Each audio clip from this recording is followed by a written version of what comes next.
This is a Longines Symphonette LMR-2400 vintage solid-state AM/FM stereo receiver manufactured by Hitachi in the early 1970s.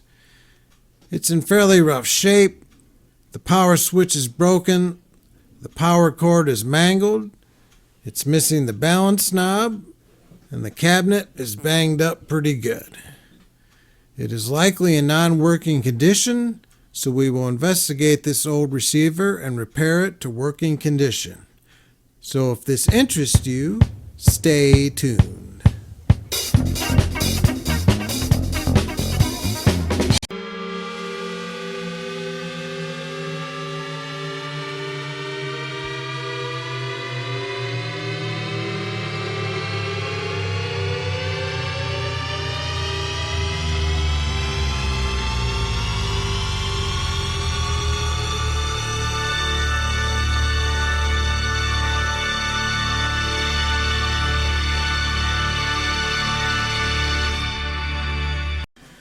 Okay, a little history on this manufacturer. Longines is actually a watch company established in 1832. It was founded by August Agassiz in Saint-Imier, Switzerland, and is one of the world's oldest watch brands. The company revolutionized the industry by moving from home-based workshops to a centralized factory in 1867. Located on a field called Les Longines, which means long meadows, which gave the brand its name. Its winged hourglass logo, registered in 1889, is the oldest unchanged active trademark still in use with the World Intellectual Property Organization. Longines became famous for its chronographs used by pioneers like Charles Lindbergh for transatlantic navigation, and was the official timekeeper for the Olympics starting in 1912. The Longines Symphonette was not a watch line originally, but a massive branding and marketing engine in the United States. In 1941, the Longines Wittnauer Watch Company began sponsoring the Longines Symphonette, a popular radio program featuring a symphony orchestra playing light classical and standard music. Listeners frequently wrote in asking for recordings of the show's music. This led to the creation of the Longines Symphonette Society in the early 1960s, a mail-order record label famous for multi-record treasury box sets. To help people play these records, the brand expanded into home audio equipment. By the late 1960s and early 70s, Longines Symphonette was used as a trade name for stereo receivers, transistor radios, and even early calculators. These electronics were typically manufactured by Japanese firms like Hitachi and BSR rather than the Swiss watchmakers themselves. The record label was eventually sold to Warner Music Group in the 1970s, and the Symphonette brand largely disappeared from audio. However, in 2015, Longines bought the name back and launched the Longines Symphonette Collection, a line of elegant oval case ladies' watches that pays tribute to the brand's mid-century aesthetic. So, our receiver was produced by Hitachi for the Longines Symphonette Society. It's technically identical to the Hitachi KS-2400 and features an all-Hitachi component output stage. So I do have the service manual for the Hitachi version, and it should hopefully be the same. So let me get the camera set up and we'll power it up, see what happens. Alrighty, so the power cord is cut on one leg. There's the two pieces, and evidently the switch was put in there because the power switch is missing. So we'll jumper that, assuming that it's the innards are wired to jump a switch. So we gotta get a speaker here. It's got RCA jacks for the speaker.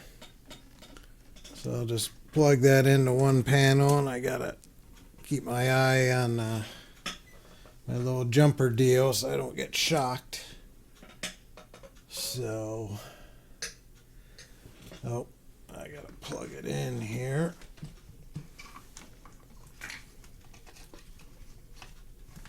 All right.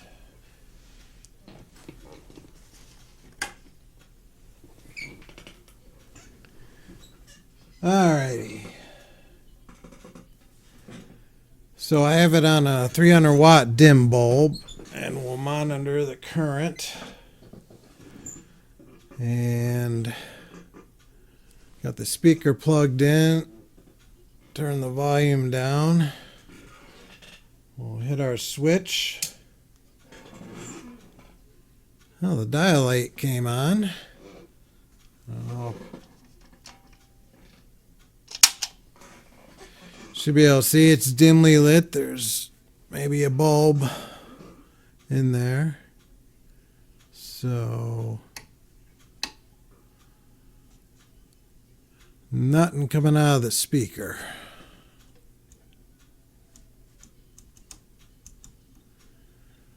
And the tuning dial doesn't work. Oh boy. Let's see what our wattage is. So 3 watts. According to the sticker on the back, it's a 30 watt deal. So the dial lamps come on and no power whatsoever. Interesting. Let's take the case off and have a look at the innards. Alright, there were 3 screws holding a back panel on and 4 screws on the bottom. So I think it just slides out.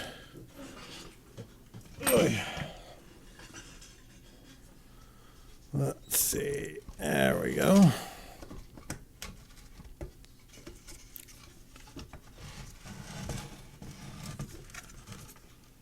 All right.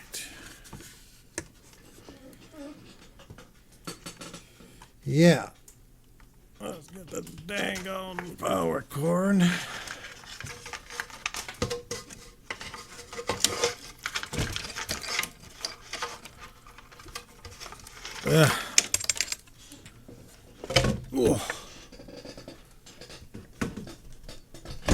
Uh-oh. A little moldy in there. The back screws were kind of rusty. So this thing must have been in a damp environment. All right. Well, it doesn't look terribly rusty. It's got something growing on it. Oh, so here's our splice for the power. So the power switch is completely missing, unfortunately. That's unfortunate. I was thinking maybe we could just fix it, but all right. So fuse. Well, no, the fuse. I don't think if the dial lamps came on, unless there's a separate fuse for the outputs or something. Let me look around a little bit and see what I can find. All right, the first thing I notice here is the dial cord is popped off the pulley here, so assuming, let's see, how will that go back on? All the way out there. Alright, I gotta get the manual, see if it has the dial string in it. Alright, I about got the dial cord back in position, but how about that? So our high tension on these dial cords put a lot of stress on where it's fastened, and it gave away, so I have a washer here. Let's see if we can put that in there to help stabilize things here. So, all right. Let me finish that up off camera. All right, I got our washer in. There's another screw out of frame over here, and the board is cracked on the other end as well. So, yeah, not the best design I've ever seen.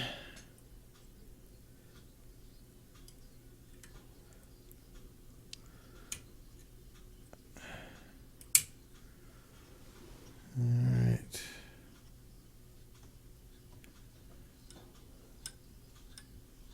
Well, at least our tuning dial is working until this gives away. We're going to have to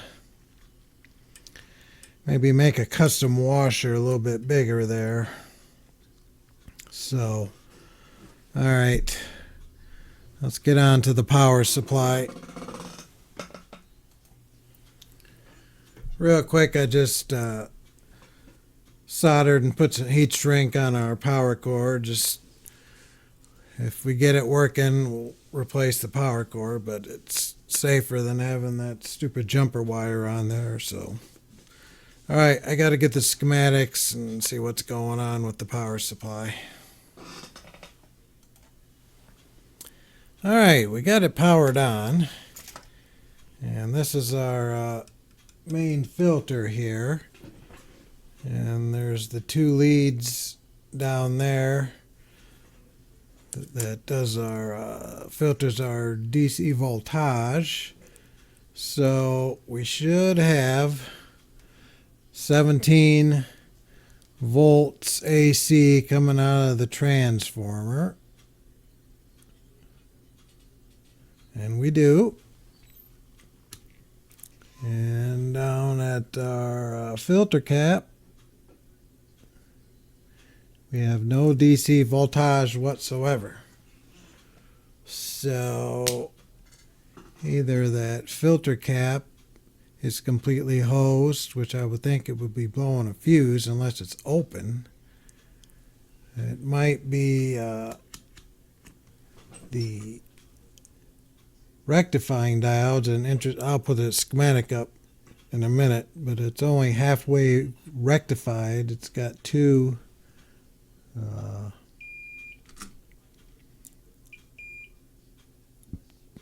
diodes.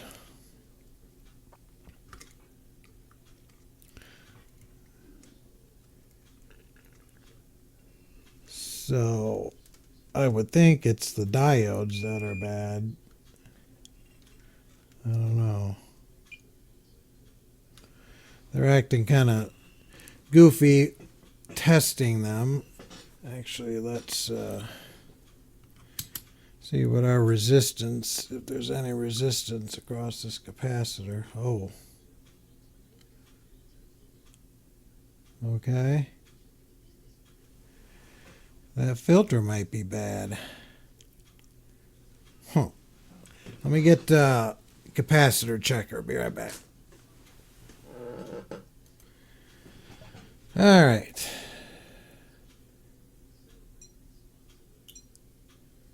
I'll be damned.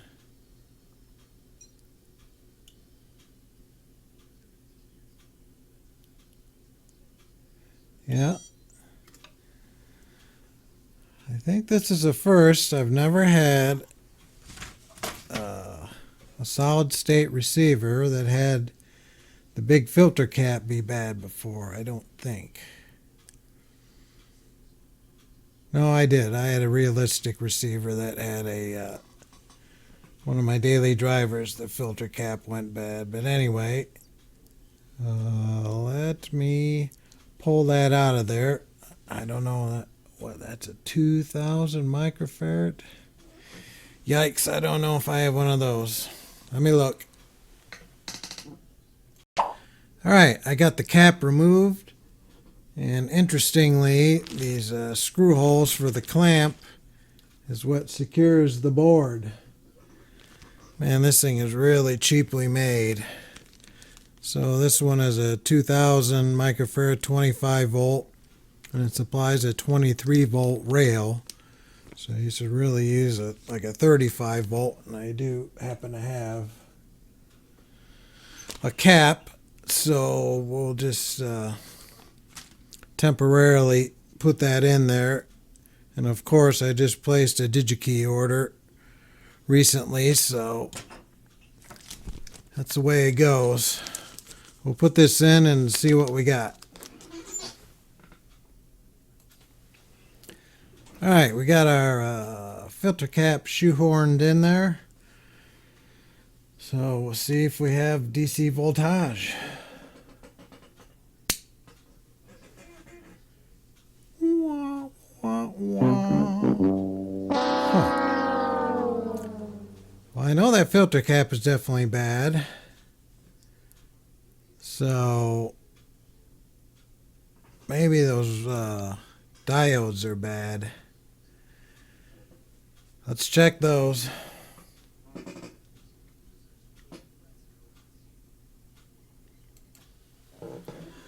Alright, so I got the diodes in. When I took the old ones out, this is them up here, they literally fell apart. I mean, just desoldering them, they just fell apart. Good grief. So let's see what happens now.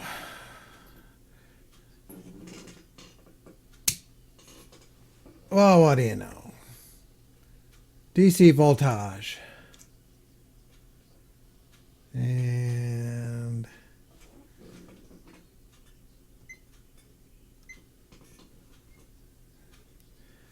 that's about it. It's only drawing 70 milliamps.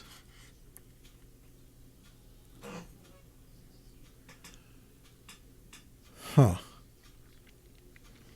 Well, that's a start. Boy, this could be a long road of bad components. So I wonder, that capacitor definitely tested bad. I tested with multiple testers. I wonder if it might reform with a little bit of use, but I guess we can just leave that other capacitor in there for the time being. So let's go on to the next thing. Alrighty, it's as good a time as any to go to the schematics. So this is our two rectifying diodes that were both bad. And I just put in 4007 rectifying diodes. They're 1000 volt diodes, way overkill, but I have a bunch of them and it's what I used. So our DC voltage goes out to that 220 microfarad cap. And incidentally, I have a feeling that that cap might be okay. Capacitor testers are not always 100% accurate. I think later on I'm going to put that back in and bring it up slowly and see if we can reform that. But anyway, so we had 23 volts. It was just under that. coming out of there. I think it was like 22.5 or something like that. But anyway, then we have our voltage divider resistors and a bunch of other voltages. So we have to go in and test all these, see if we have anything else going on that is causing issues, because our current draw was really, really low. So I got a feeling there's other things going on. So we'll look into that and see what we got. Okay, I put that filter cap back in, temporarily tacked in just to see. I was going to bring it up with the Variac, but it's on a dim bulb. It'll current limit it a little bit, plus it's not drawing any amps anyway. So let's see if that filter cap is good. Well, what do you know? I knew it. You got to be careful with those capacitor testers. They aren't always accurate. So I kind of wanted to get this secured back together. I didn't like those long leads of that temporary cap I had in there. I didn't want to clip the leads because it wasn't going to be permanent. So it was definitely those diodes. And that's what I suspected first. I should have changed those first. But it is what it is. Now I have to track down where those other voltages go.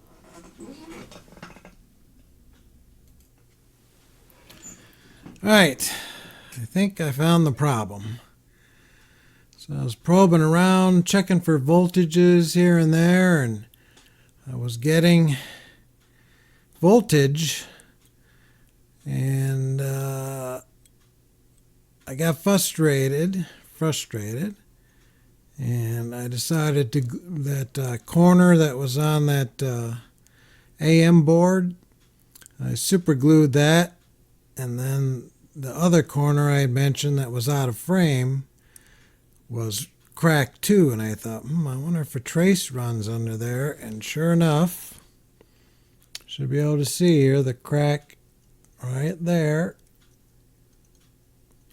This is probably a ground trace.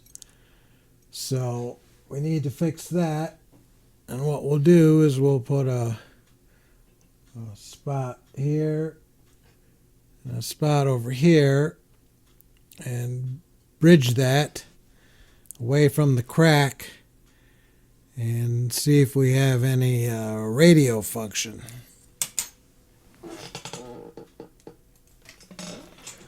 Alright, I just scraped the coating off the traces with a little screwdriver. Put a dab of solder on there, and I'll shoehorn in a piece of wire. Alright, our wire's in place.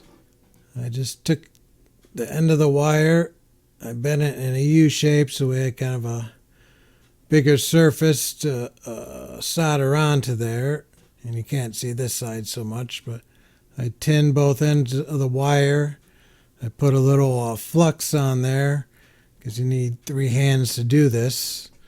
So I just, with the flux on, you can just touch the soldering iron and it melts it, gives a good wet solder. And the reason I use such a long piece is so I could have a tweezers, have something to grab onto to perform this delicate operation. So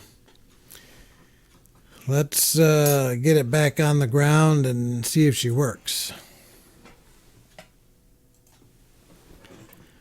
That's the crack on the other side of the board. I just want to show that before I glue that back on there and put a washer there. So let's fire it up. Alright, here's the moment of truth. Oh, I heard the speaker pop. Or I thought I did.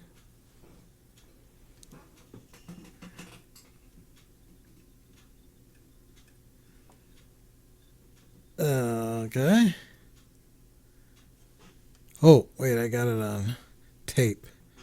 Hang on.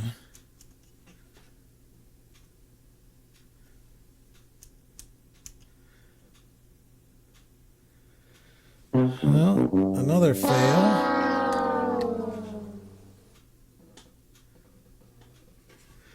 Huh.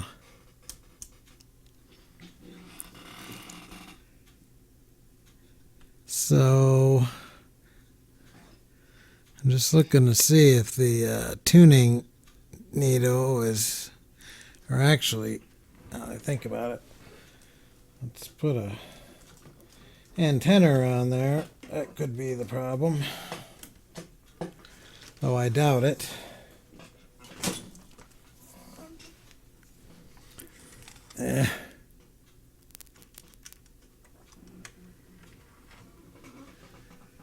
So, yeah. All right. Nothing.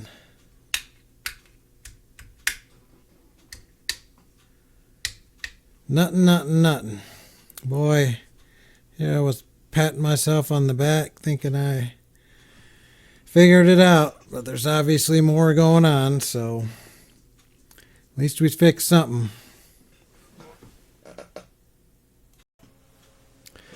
All right, after a reasonably good night's sleep, we're back at this thing and decided to go back to the basics and do a little signal tracing. So we have a signal going into the tape input, and it goes around to this selector switch, goes through a resistor, and it's these red and blue wires are the input, and then these wires here on top are the output. So let me turn it on, and I have a 100 millivolt 1K sine wave going in, and it's not locking very good, but you can see the voltage. It's about close to 100 volts. So then it goes up to the switch, through the resistor, and down to here, so it's going to be less. So now it's like 70 millivolts. That's our preamp board, and then it comes to the outputs. And we have, I don't know why the voltage is reading that high, but there's nothing, virtually nothing coming out of it. So multiple issues. I don't know if the preamp board is the only issue, but I need to figure that out, and unfortunately it's not readily accessible because it's got the dial lamps in the way and all that, so I have to figure a way to get in there and figure out where we're losing our signal.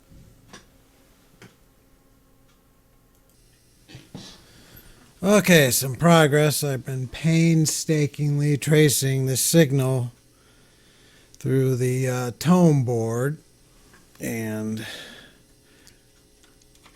I got it. I'll show the schematic in a sec, but I have it all the way to here. And between blue dots, there's a blue dot here and a blue dot here. In between there, there's a coupling capacitor, a 3.3 microfarad. So on the input side, we have a tone and a very faint tone on the other side. So show on the schematic here. So this, I lose it at right here. Comes all the way through, traced it through the volume pot, through this transistor, and we lose it at that capacitor. So I'm going to see if I can get a capacitor in there and see if that fixes it. Alright, I have that cap just temporarily put on the wrong side of the board. I don't know if I'll be able to get it in through the other side. I guess I could leave it there, but any hoot, we got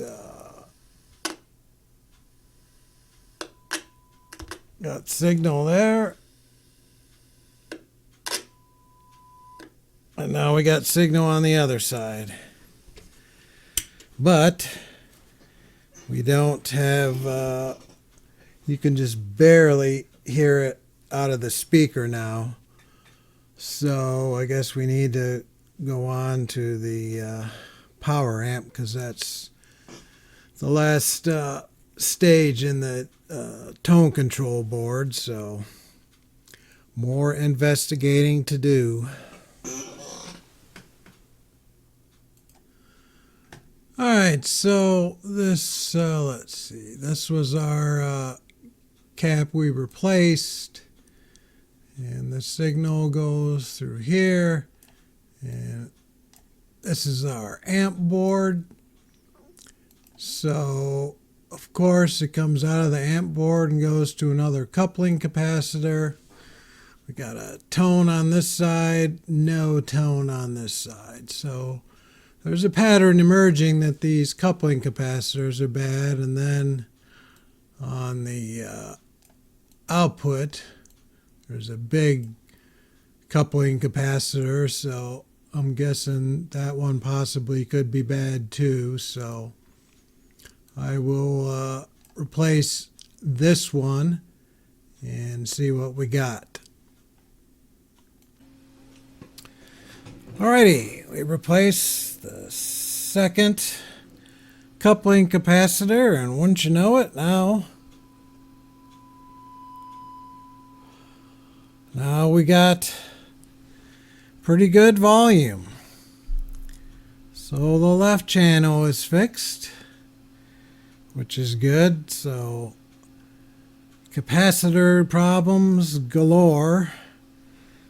There's I tested the same points on the right channel and they weren't the same. There's other coupling capacitors in that preamp board, so I have to figure those out, but the signal tracer method worked quite well, and another unexpected delight. So the FM, you probably can't hear it because of the signal generator. Let me turn it off.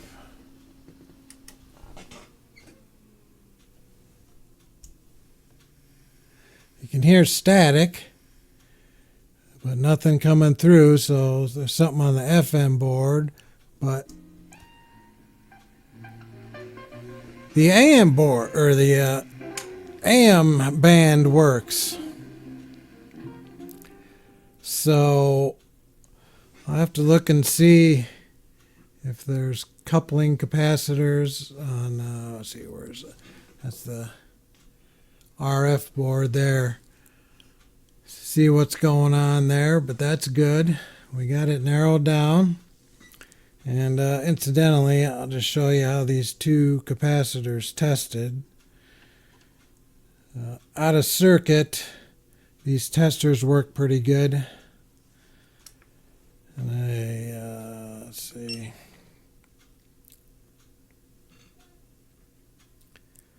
Testing, test, test.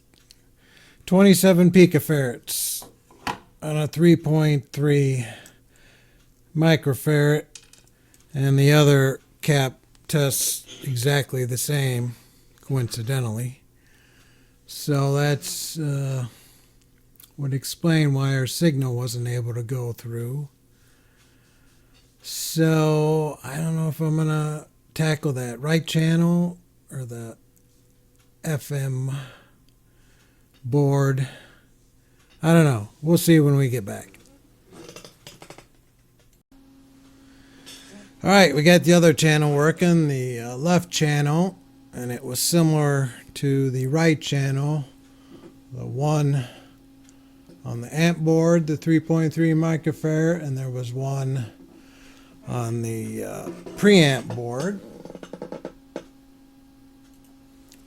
So it was not as bad as I thought it was going to be. The toughest part about this, working on this damn thing, is the boards are not marked with components. The only thing that's marked on the board is the polarity of the electrolytic caps, and the transistor ECB is marked on there, but it doesn't have like R19 or whatever, so it's extremely difficult to figure out what's what. So anyway, I think all we have left is the FM board, and I think I'll do try and do signal tracing on that too. And I wanted to mention, so this is the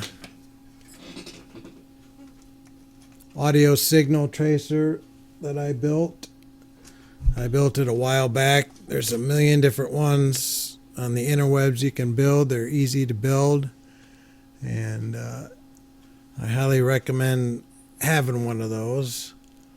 So on the FM board, there are two 3.3 microfarad capacitors, which I suspect one of those is the issue.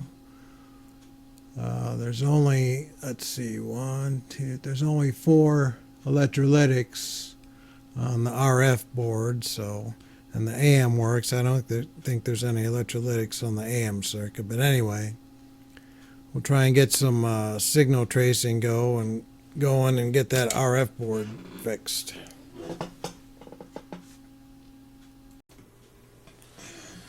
All right, interesting. So I have a 10.7 megahertz signal just loosely coupled to the antenna, and it takes a pretty strong signal, but we get a tone. So when I try doing a station,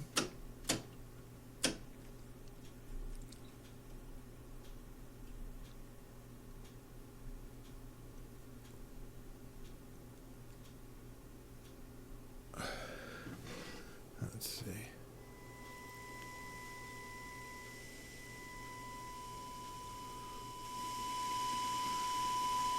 With about 3 times the voltage, we just barely get a signal coming through. So our front end is very deaf, and I'm going to have to look into that. I don't know if someone screwed with the alignment. It doesn't sound distorted, but like I said, there's 4 electrolytics on there, so possibly something there is boogering up our signal. So let me look into it a bit.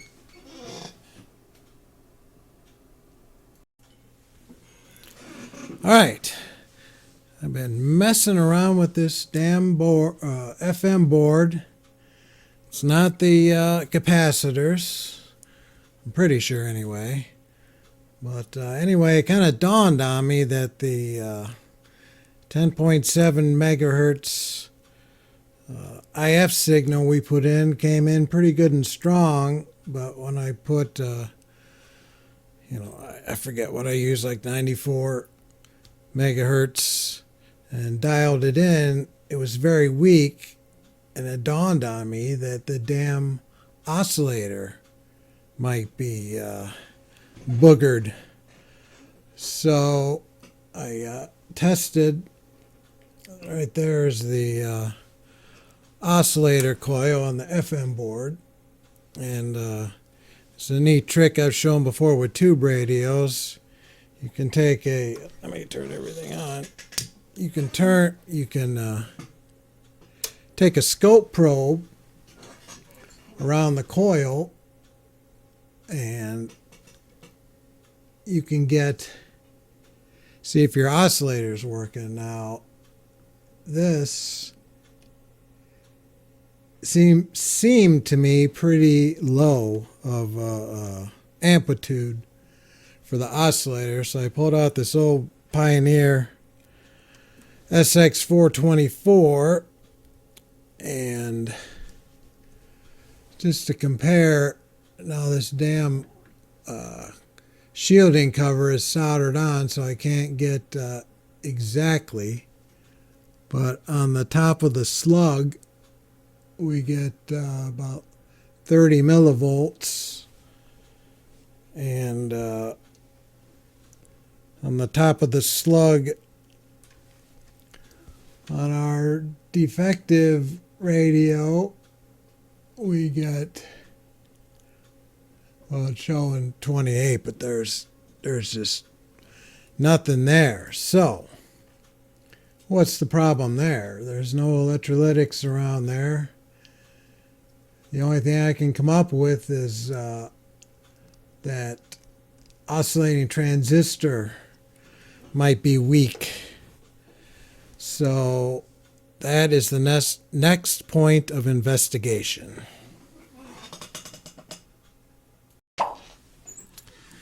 Okay, it wasn't the oscillator transistor.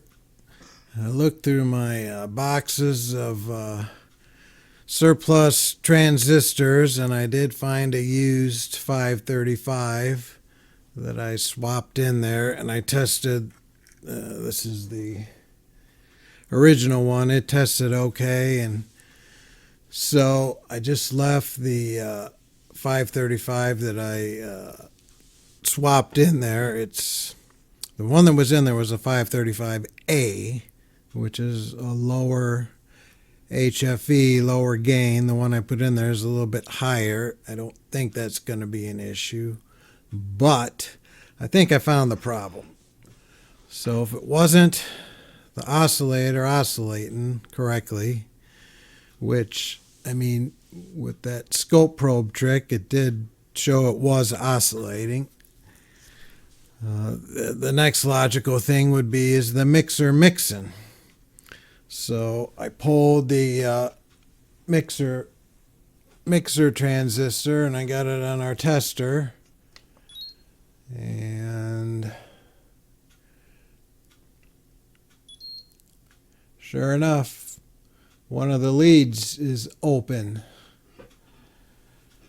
So I think we finally figured out the FM deal. So I'm going to put the 535A from the oscillator, the good one, in that spot and keep my fingers crossed that we fixed it.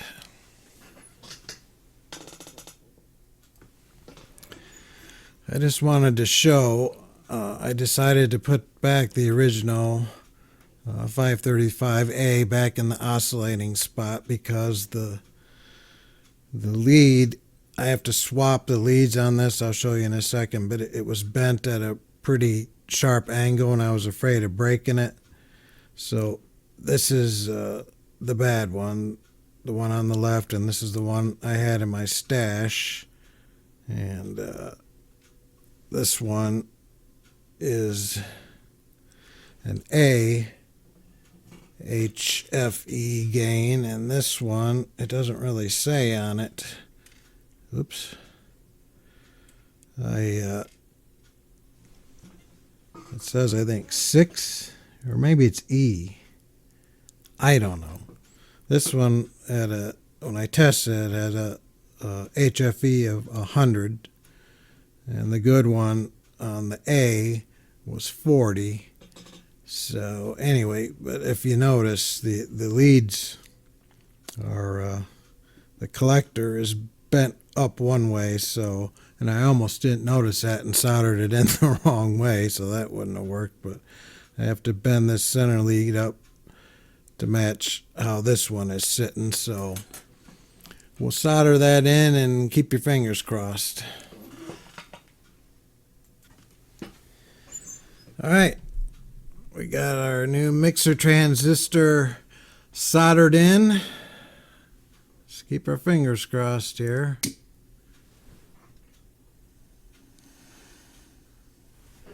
We got volume. Now you can switch to T-Mobile in just Ah. 15 minutes.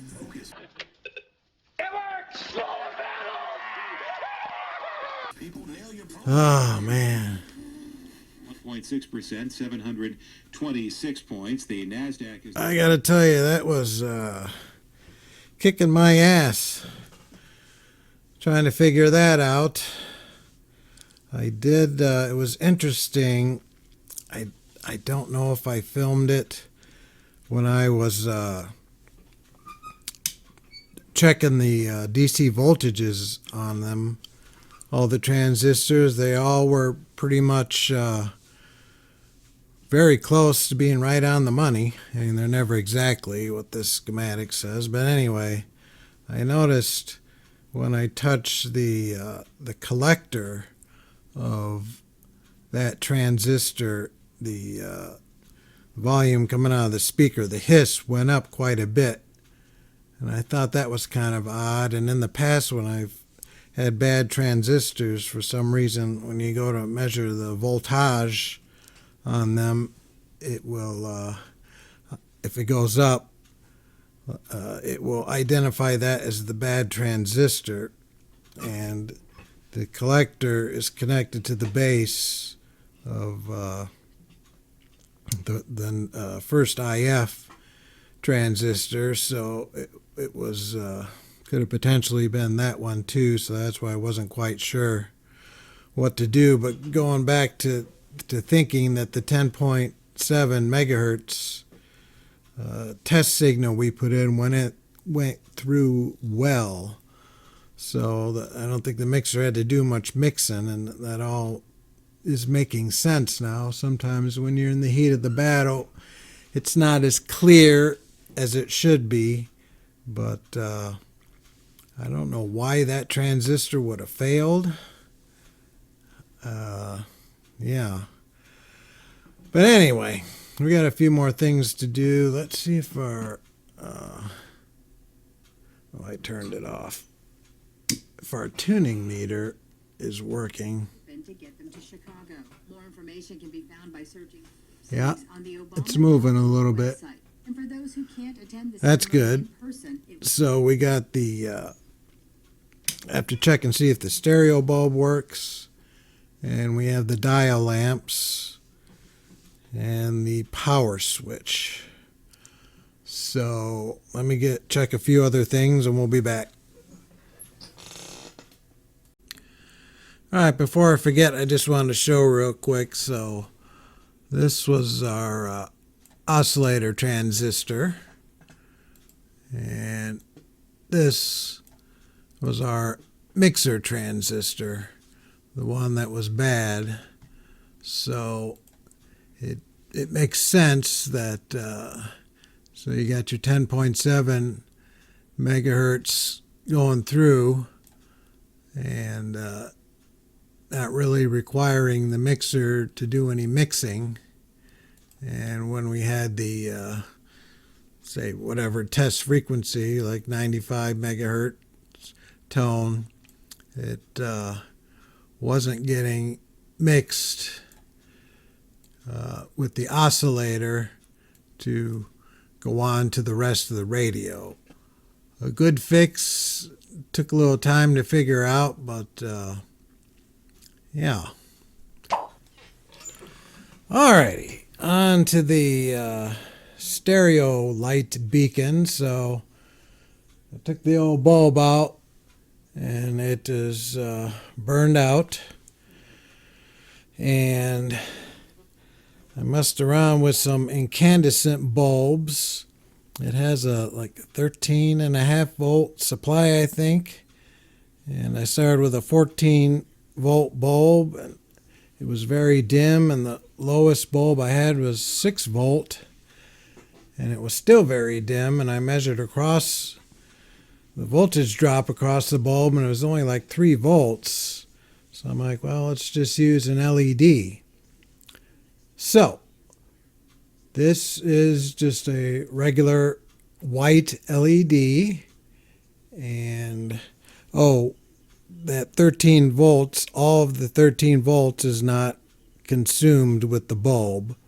There's a transistor that turns on that supplies a ground, but it doesn't turn on all the way, so there's a resistive path to ground, so it only lets through so much current. But anyway, so this is just the bulb. We'll turn it on, and let's see, on stereo it's pretty bright. Oh, sorry.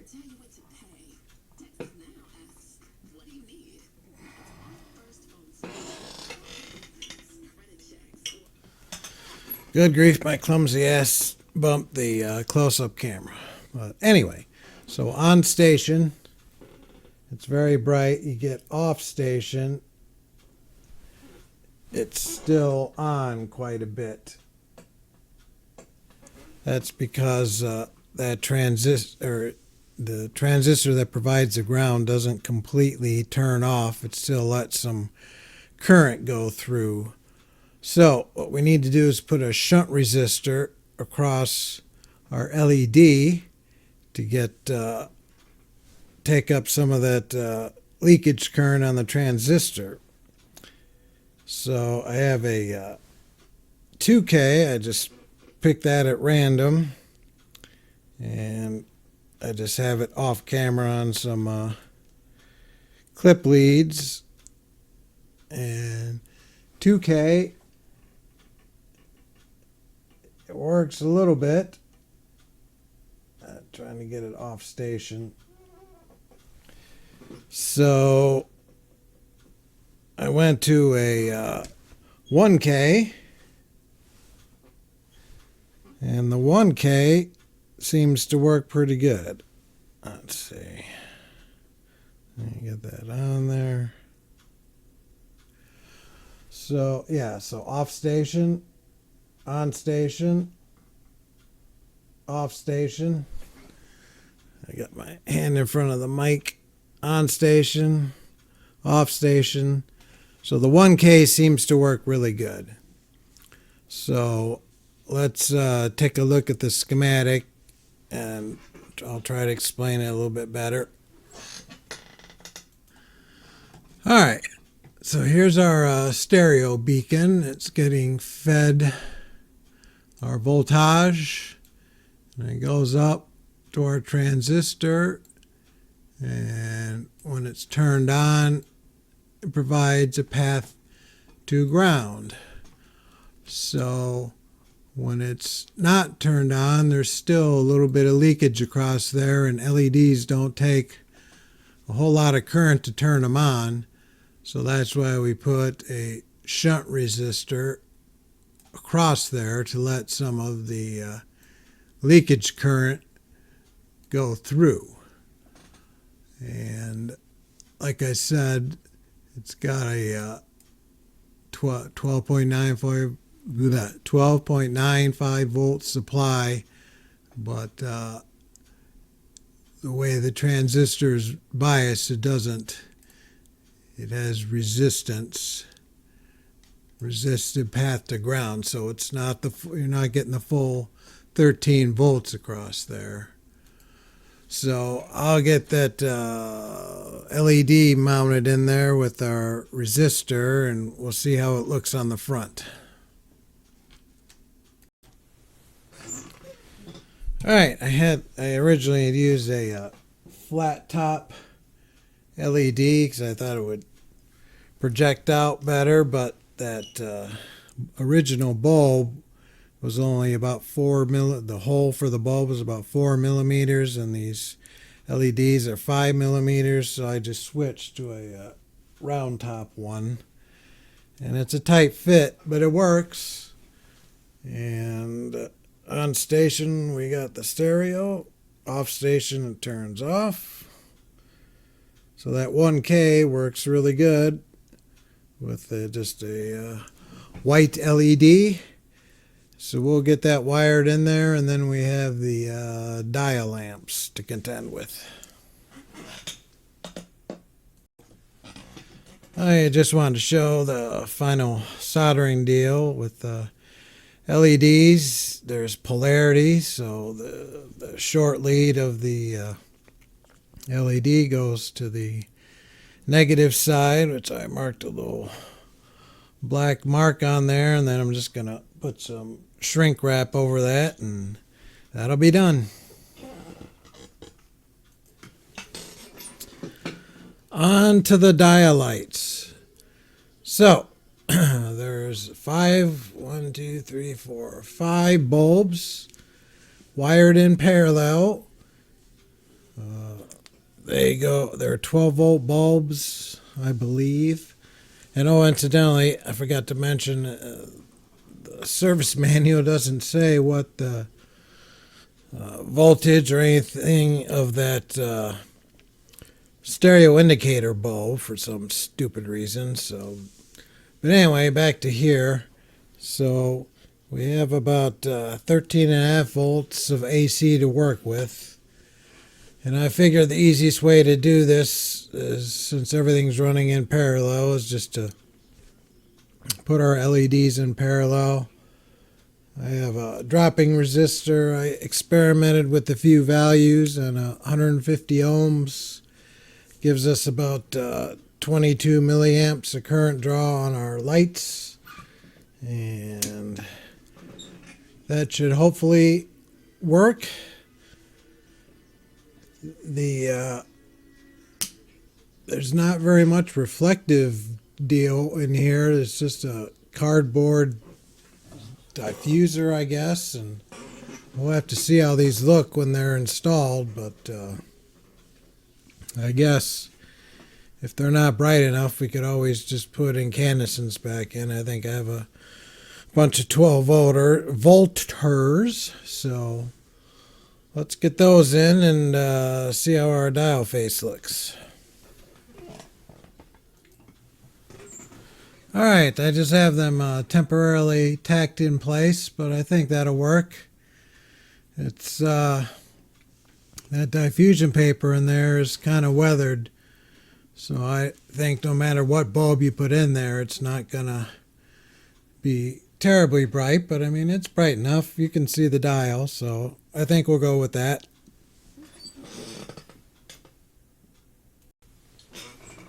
We have a change in plan. I wasn't happy with the amount of light that came through this diffuser, and part of the problem was those LEDs that I had before. They I don't know, don't spread out enough light, if that makes sense. And part of the problem is the hole in these grommets that hold them in. The hole is significantly bigger than the LED, so getting it aimed right was a real pain.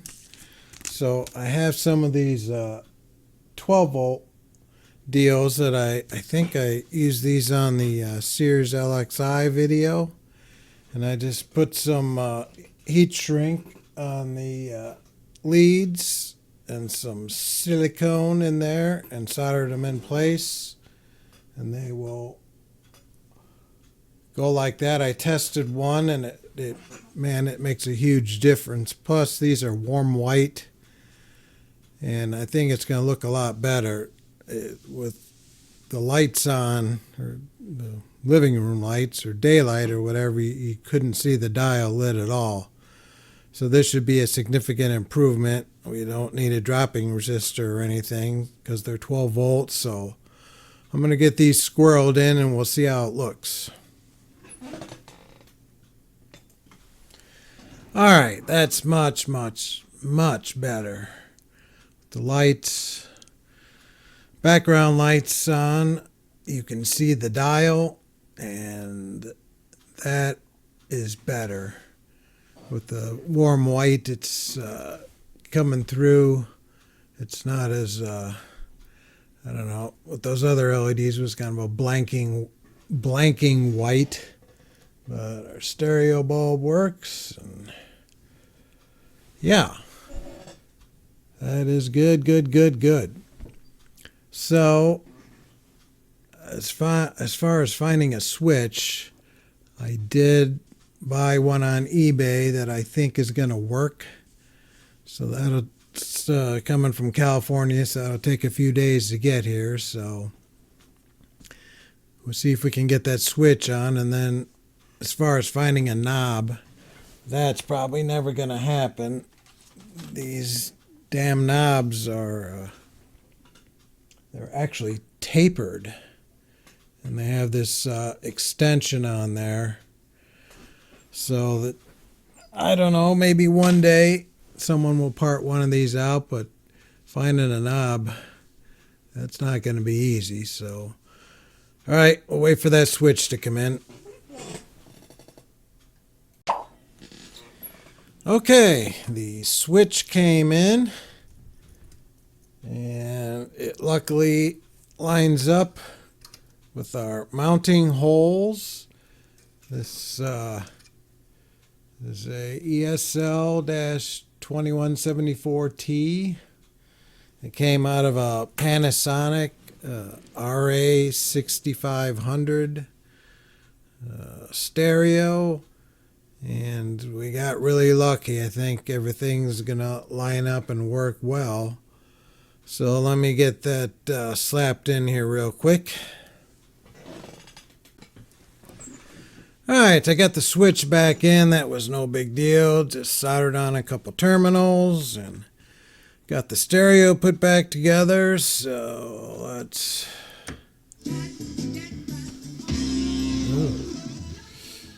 It works.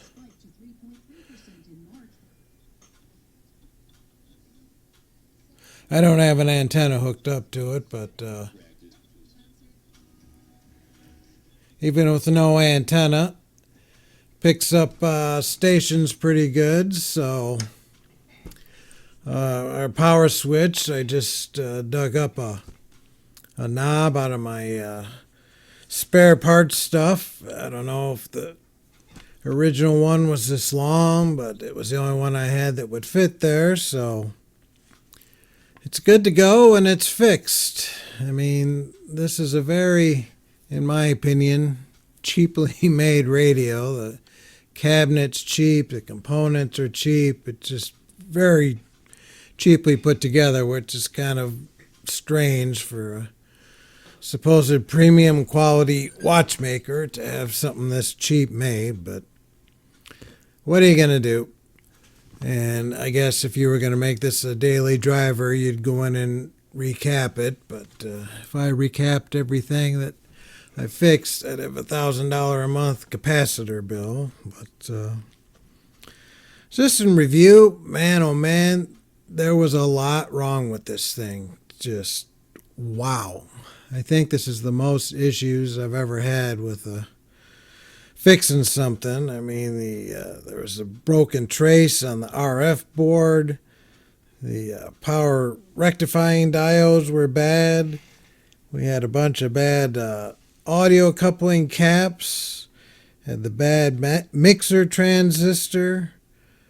And the stereo beacon was burned out. We got that replaced with a nice LED, and got some nice LED dial lamps, and finally a switch. And it needs a knob. I don't know if I ever find one of those, but maybe one day. I mean, I don't really care. It's not like I'm going to use this thing. I just repaired it to repair it, and it's probably a fairly rare radio, so it's good to preserve for posterity. But it was a fun repair. Lots of technical stuff, and I hope everyone enjoyed the video, and I appreciate you watching.